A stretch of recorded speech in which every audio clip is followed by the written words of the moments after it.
моему поручению на прошедшей неделе была проведена проверка подрядной организации. Также мы проверили управляющие компании, ТСЖ на предмет готовности к зимнему периоду. Если по подрядной организации, конечно, вопросы есть, но в целом они в текущем режиме идут, то по управляющим компаниям недостаточное количество дворников, снегоуборочной техники. Я не понимаю, почему у нас управляющие компании так халатно относятся. Выявлены были вопросы охраны труда, это наличие спецодежды, наличие исправного инвентаря. Вопросы возникали по численному составу рабочего персонала дворников.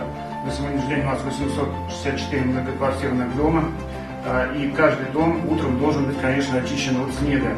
О наличии техники всего нам предоставили вниманию 6 единиц техники в неудовлетворительном состоянии по техническому составу. Конечно же, недостаточно. Было указано управляющим организациям на отсутствие маломеханизированной техники, недостаточное количество противогололедных материалов. За 6 лет наши директора и владельцы управляющих компаний не смогли приобрести ни одной единицы техники. Меня сразу это вызывает немой вопрос, что вы за руководители такие и собственники этих управляющих компаний, раз вы наплевательски относитесь так к тем жителям и тем своим обязанностям, которые в принципе должны исполнять. Первый этап капитального ремонта инфекционного отделения Центральной районной больницы в настоящее время близится к завершению. Ремонтные работы в здании начались в апреле текущего года. Общая площадь трехэтажного здания 1974 года постройки составляет более 5000 квадратных метров. Уже произвели демонтажные работы, уже поменяли кровлю, выполнили внутренние отделочные, электромонтажные работы. На объекте обновленный фасад, уже готовится открыть свои двери для своих пациентов. Также капитальный ремонт завершается и в детской школе искусств. Работы ведутся в рамках национального проекта «Культура».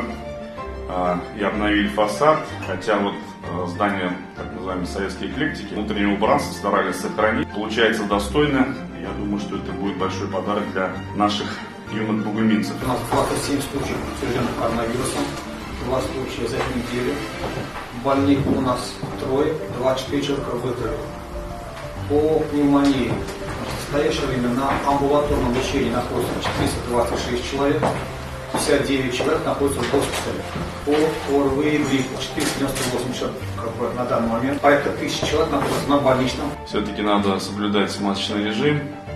Еще раз доводить до руководителей крупных предприятий. Еще раз подчеркиваю, коронавирус никуда не ушел. И те карантинные меры, и тот ряд мер, которые мы вообще принимали в весенний период, он позволил нам отработать действенный механизм для того, чтобы мы сегодня находились на самой низкой строчке в республике по количеству ковида.